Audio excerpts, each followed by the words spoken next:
PNR gold and diamonds సరుకు తక్కువ బంగారం ఎక్కువ. ఇప్పుడు మన వైజాగ్ లో జూలై 24న గ్రాండ్ ఓపెనింగ్. నా పైన చేతపడి కూడా జరిగింది అని చెప్పి మీరు అన్నారు సార్. మీ పైన జరిగిన అక్రమ కేసులు వాటి గురించి అన్ని వివరాలు అందరికీ తెలుసు. దాని నుంచి మీరు కడిగిన ఒక ముత్యంలాగా ఎలా బయటపడ్డారో కూడా అందరికీ తెలుసు. అయితే ఈ చేతబడి చేపించిన వ్యక్తులు ఎవరు సార్?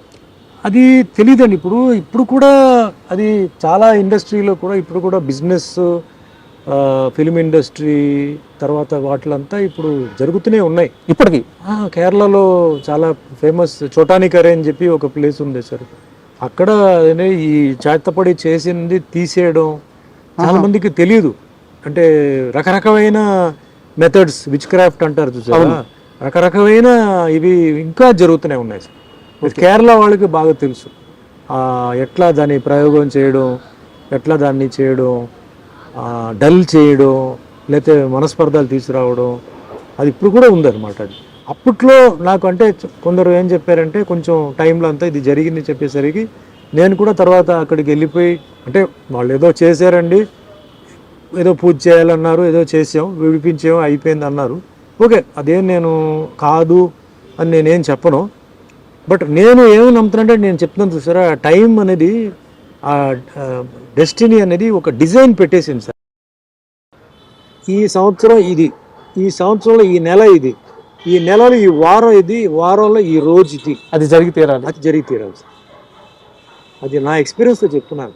మనం వేరే వాళ్ళ మీద చెప్పొచ్చు, వీడు తొక్కేసాడు, వీడు నొక్కేసాడు, వీడి వల్ల జరిగింది, వాడు. ఆ టైం అలా జరిపిస్తుంది. ఆ టైం కొందరితో చేయిస్తుంది. వాళ్ళకి చెయ్యాలన్న ఉద్దేశం లేదు, అది వాళ్ళ రాతే, అది వాళ్ళ రాతే. ఆ కర్మ, అదే కర్మ అనేది ఆ తప్పు చేయిస్తుంది. అక్కడ వాళ్ళ తర్వాత అనుభవించాలి ఖచ్చితంగా సార్, ఖచ్చితంగా వాళ్ళు ఫ్యామిలీతో అనుభవిస్తారు. నాకు దెబ్బ తగిలిందంటే నా చేయి నొప్పి అండి, నా ఇంట్లో పిల్లలకు దెబ్బ తగిలితే ఏంటండి, వాళ్ళకన్నా నాకు నొప్పి ఉంటాడు. అది అలాగే రోగాలు రావడం, రోగాలు కూడా టైంని బట్టి సార్ వస్తుంది. మన బాడీలో ఫుల్ ఏంటంటే, అంటే నేను కొంచెం ఎస్ట్రాలజీ చదివాను సార్. మన బాడీలో ప్రతి part is connected to planet అండి సార్. ఏదో ప్రాబ్లం ఉంది అంటాడు డాక్టర్, అంటాడు నీకేమీ లేదు, నువ్వు బాగానే ఉన్నావా, నువ్వు ఎక్కువగా ఆలోచిస్తున్నావు, నీ రిపోర్ట్స్ అని బ్రహ్మాండంగా ఉంది అంటాడు. కానీ అతనికి సరిగా లేదు, రాత్రి నిద్ర పట్టట్లేదు, శ్వాస సరిగా రావట్లేదు, ఏదో అంటాడు. అన్డయాగ్నోజబుల్ డిజీజ్ అంటారు. వాడి కష్టం వాడికి ఒక్కడికే తెలుస్తుంటుంది, వాడికే తెలుసు. అదే దట్ ఈస్ టైం. అలాగే బాగా తాగుతాడు సార్ వీడు, ఉదయం మధ్యాహ్నం సాయంత్రం కూడా తాగుతాడు, 10 సంవత్సరాల నుంచి తాగుతున్నాడు, కానీ ఇంకా బ్రహ్మాండంగా ఉన్నాడు అంటారు. అది టైమే. అంటే ఆ గ్రహాలు, లోపల ఉన్న గ్రహాలు అంత బలంగా ఉంటాయి సార్. యాక్సిడెంట్ జరుగుతాయి సార్, అయిపోయాడు అనుకుంటాం, బ్రతికిపోతాడు, తిరిగి వస్తాడు. కొందరు నుంచి అలా పడిపోతారు.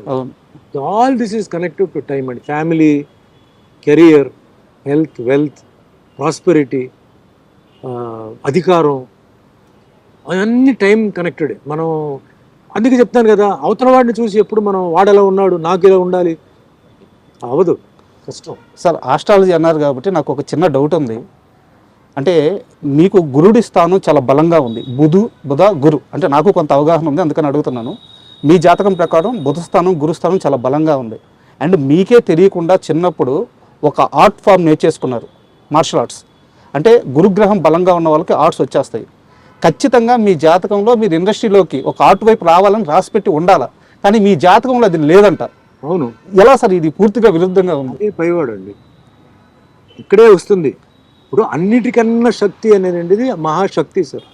ఆ శక్తి ఏంటంటే, ఇప్పుడు మనిషి జాతకం రాస్తాడు సార్, జాతకాన్ని కూడా ఉల్టా తిప్పగలిగే శక్తి పైవాడు సార్.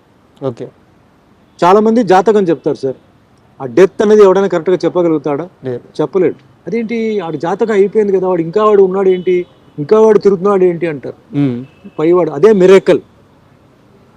మిరాకిల్ మీనింగ్ ఏంటంటే అది, వాడికి టైం అయిపోయింది.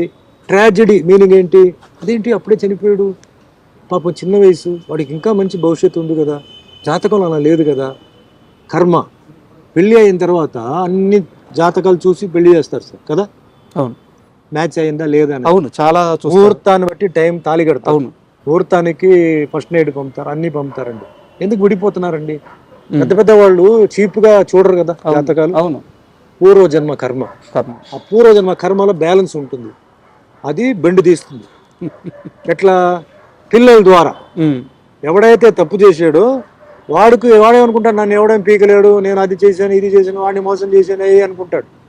కానీ వాడికి ఒక మనసు ఉంటుంది కదా, దానికి ఫీలింగ్ ఉంటుంది కదా, అది ఫీలింగ్ ఇవ్వాలి కదా. ఎవరి ద్వారా? పిల్లల్ని బెండు తీస్తే వాడు ఏడుపుతాడు, లేకపోతే వాడు ఏడవడు. సో ఆ కర్మ సిస్టమ్ అండి. You get what you give అంటారు. You give happiness, you get happiness. You give sorrow, you get సారో.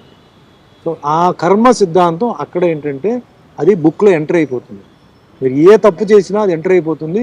ఎప్పుడు ఇవ్వాలి, ఏ విధంగా ఇవ్వాలి, ప్లేట్లో ఇవ్వాలా, ఆకులో ఇవ్వాలా, ఎట్లా ఇవ్వాలి అనేది డిసైడ్ చేసి మీ కరెక్ట్ టైంకి పెడుతుందండి. సార్, మీ జైలు జీవితం గురించి, ఆ పరిస్థితుల గురించి మీరు చాలా ఇంటర్వ్యూలో మాట్లాడారు. నేను వాటి లోతుల్లోకి వెళ్ళట్లేదు సార్. ఆ అంశం మీద నాకు రెండు క్వశ్చన్లు ఉన్నాయి, ఇప్పటి వరకు ఎవరు అడగలేదు. 1985 మే 19 డేట్ తప్పైతే కరెక్టే 19th. ఆ రాత్రి మీ ఇంటికి పోలీసులు వచ్చారు, మిమ్మల్ని తీసుకెళ్లారు, ఒక ఎఫ్ఐఆర్ వేశారు, అక్కడ ఉంచారు. సరే, దాని నుంచి మీరు ఒక 6 నెలల తర్వాత బయటపడ్డారు, జైల్లో చాలా కష్టాలు అనుభవించారు. ఇవన్నీ పక్కన పెట్టేద్దాం, ఎందుకంటే అందరికీ తెలుసు. కానీ సార్, మీరు జైలుకి వెళ్ళక ముందు ఒక పెద్ద రాజకీయ నాయకుడు, తమిళనాడులో ఒక పెద్ద రాజకీయ నాయకుడు మిమ్మల్ని పిలిచారని, సుమన్ నీ మీద ఇలాంటి ఒక అభియోగాలు నేను వింటున్నాను, నా దాకా వచ్చినాయి, జాగ్రత్తగా వాటన్నిటినీ పక్కకు వచ్చేసి అని అడిగారని, దానికి మీరు నేను ఏ తప్పు చేయలేదు, నాకు సంబంధం లేదు, నాకేం సంబంధం, నాకెందుకు చెప్తున్నారు అని ఆయన నొచ్చుకునేలా సమాధానం చెప్పారని, దానివల్లే మీరు జైలుకి వెళ్ళాల్సి వచ్చిందని నేను ఒక 2 రోజుల్లో అన్ని పాత వార్తలు అన్నీ తెలుసుకొని కాస్త మీ ముందు ఈ క్వశ్చన్ ఉంచుతున్నాను. నిజమా అబద్ధమా? రాంగ్ అండి. ఎవరు నన్ను పిలవలేదు, ఎవరు నాతో మాట్లాడలేదు, ఏ పెద్ద రాజకీయ నాయుడు కూడా నా దగ్గరికి రాలేదు. It was all of a sudden అండి. సుమన్ జైలుకి వెళ్తారని సుమన్కి ముందే తెలుసు కదా? లేదు, తెలియదు. తెలిస్తే మేము జాగ్రత్తలు ఉంటాం. మీ వెనక పోలీసులు పడుతున్నారని, మీ కాల్స్ కానీ మీ మెసేజ్లు కానీ ఎవ్రీథింగ్ పోలీసులు ట్రాక్ చేస్తున్నారని మీకు తెలియదు? అక్కడ మెసేజ్ ఎక్కడ ఉంది ఆ టైంలో? కాల్స్ లేవు. అంటే మా ఐడ్రీమ్కి వచ్చినప్పుడు భానుచంద్ర గారు ఒక మాట చెప్పారు. ఒకరోజు రోడ్డు మీద ఆయన పోతా ఉంటే మీరు ఆల్ ఆఫ్ సడన్గా కార్ వేసుకొని వచ్చేసి, అప్పటికే అది న్యూస్ వచ్చేసిందండి. అది జరిగిన సెకండ్ డే ఏదో నాకు అరెస్ట్ అయింది. ఓకే, అంతే. అది ఆయన చేసిన సెకండ్ డేకి నాకు అరెస్ట్ అయింది సార్. అప్పటికి మనకి అంటే మనకు ఉన్న సర్కిల్ ఉన్నారు కదా, 2-3 days ముందు తెలిసిపోయింది. సర్కిల్ చెప్పారు, ఓకే ఇట్లా ఏదో అనుకుంటున్నారు ఇట్లా అన్నప్పుడు, ఇప్పుడు భయపడిపోయి కండిషన్ బెయిల్ తీసి లేకపోతే హై బెయిల్కి పోవడం లేదు. నేను I wanted it, let it come, I was prepared, come what be. ఎందుకంటే అలా చేసినప్పుడు వేరే ఎవడో చేయాలనుకున్న వాడు ఇంకా దారుణంగా ఏదో ఒకటి చేస్తాడు. ఇప్పుడు ఇలా వెళ్ళిపోవడంతో ఏంటంటే వాడి మైండ్లో వేరే ఏదైనా ఉండుంటే అది వెళ్ళిపోయాడు లోపల, అమ్మయ్య నా ఇదే అనుకొని కొంచెం వాడు రిలాక్స్ అవుతాడు. అది అవలేదు అనుకోండి, ఇంకా వేరేదైనా వాడు చేయవచ్చు కదా. సో రాని చూద్దాం, నా టైం ఎలా ఉందో చూద్దాం, ఏం జరుగుతుందో చూద్దాం అని చెప్పి నేను ఐ ఫేస్డ్ ఇట్. నేనేమి పారిపోయి ఎవరి రికమెండేషను లేకపోతే ఎవరిది ప్రెషరు అట్లాంటిది ఏమి నేను అడాప్ట్ చేయలే. ఇట్స్ మ్యాటర్ ఆఫ్ టైం అండి, అంతే. రకరకంగా న్యూస్ ఉంటుంది, అది ఇది అని. బట్ నా లెక్క ప్రకారం అది ఓన్లీ టైం. ఆ టైం వచ్చేటప్పటికి ఎవరో ఒకరు దాన్ని చేయిస్తారు. మంచి చెడు.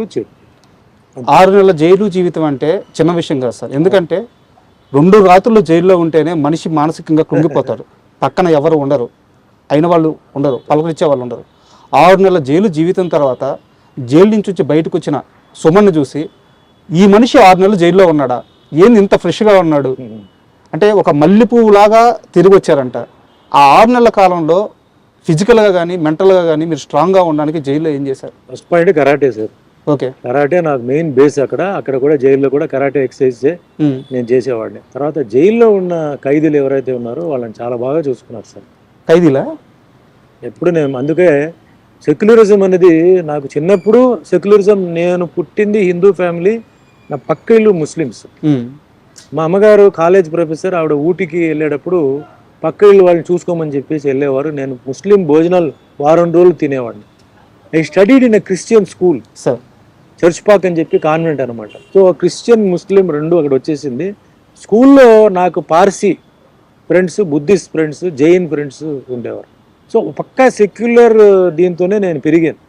స్కూల్లో కూడా మొత్తం అంటే ఆల్మోస్ట్ ఆల్ కాలేజ్ వచ్చే వరకు సెక్యులరిజమే. జైల్లో వెళ్ళినప్పుడు రకరకమైన మనుషులు ఉన్నారు. తప్పు చేసిన వాళ్ళు ఉన్నారు పరిస్థితిని బట్టి, తప్పు చేయని వాళ్ళు ఉన్నారు. బట్ అందరికీ సింపతి నా మీద, నాకు అలా జరగడంతో అందరూ సింపతిగా ఫీల్ అయ్యి వాళ్ళ భోజనాలు కూడా నాకు సగం సగం సగం వాళ్ళు డైలీ షేర్ చేసేవారు. మీరు తగ్గకూడదు సార్, మీరు ఎలా వచ్చారో బయటికి వెళ్ళినప్పుడు దానికన్నా మీరు బెటర్గా వెళ్ళాలని చెప్పి వాళ్ళకి ఇస్తుందే రేషన్ అండి. వాళ్ళకి ఫ్రీ మీల్స్ ఉండదు. అవును. ఆ రేషన్లో కూడా నాకేంటంటే నాకు టిఫిన్ కానీ మధ్యాహ్నం భోజనం కానీ నైట్ నాన్ వెజిటేరియన్ అన్ని పెడతారు, వారానికి 3 సార్లు పెడతారు. నేను తినాలి అని చెప్పి నన్ను చూసుకుంది ఎవరంటే మొత్తం జైల్లో ఉన్న వాళ్ళు. ఎందుకంటే జైలు వాళ్ళు ఎక్స్ట్రా ట్రీట్మెంట్ చేయరండి. పొలిటికల్ ప్రిజనర్ అయితే చేస్తారు, పొలిటికల్ ప్రిజనర్కి చాలా బాగా చూసుకుంటారు. బట్ నార్మల్ పర్సన్ ఎవరైతే రిమాండ్లో వచ్చున్నారో వాళ్ళు మామూలుగానే ట్రీట్ చేస్తారు. నేను బయట రావడానికి ఆ టైంలో మెయిన్ ఎవరంటే జైల్లో ఉన్న జైలు ఇన్మేట్సే. దాంట్లో హిందూ, ముస్లిం, క్రిస్టియన్ అందరూ అన్ని క్యాస్ట్, అంటే తమిళనాడు అన్ని క్యాస్ట్, అన్ని రకమైన మతాలు, కులాలు ఉన్న వాళ్ళు చూడడంతోనే నేను బయటకు వచ్చినప్పుడు ఎవరు నమ్మలా. ఎవరు ఈయన జైలుకి వెళ్ళింది బ్రహ్మాండంగా ఉన్నాడు, ఈయనకేంటి అబద్ధం చెప్తున్నారు చాలా మంది చెప్పేవారు. సో అవన్నీ భగవంతుడు చూసుకున్నాడు. ప్రాసెస్ ఏంటంటే ఇట్స్ ఎ లెర్నింగ్ ప్రాసెస్. మనం లైఫ్లో ఒక జర్నీ, ఏమేమి నేర్చుకోవాలో, ఏ ఏజ్లో నేర్చుకోవాలి, ఎలా నేర్చుకోవాలి అన్నీ నాకు ఆ టైంలో ఒక మంచి ఒక లెసన్ లాగా నాకు వచ్చి ధైర్యం అండి ఫేస్ చేయడానికి ఏదైనా సరే. ఇప్పుడు ఒక లెవెల్లో ఉన్నాం, కిందకి వెళ్ళిపోయాం, ఇప్పుడు ఎలా ఉండాలి, మళ్ళీ పైకి వస్తాం. సో అట్లా బ్యాలెన్సింగ్ ఆఫ్ లైఫ్ నాకు ఇలాంటి జర్నీలో నాకు జరగడంతో ఈరోజు ఏదో డెస్పరేట్ అయిపోవడం, ఉక్కిరి బిక్కిరి అయిపోవడం, డ్రగ్స్కి వెళ్ళిపోవడం, never. Drugs never, because every day will not be same. ఆ దెబ్బలు పడితే కదా సార్ ఈ స్ట్రాంగ్నెస్ వచ్చేది. ఇప్పుడు అంటారు కదా, today is not like yesterday, tomorrow will not be like today. So అది మైండ్లో కొన్ని అలా ఫిక్స్ అయిపోతే మళ్ళీ ఎవడేం పీకలేడు.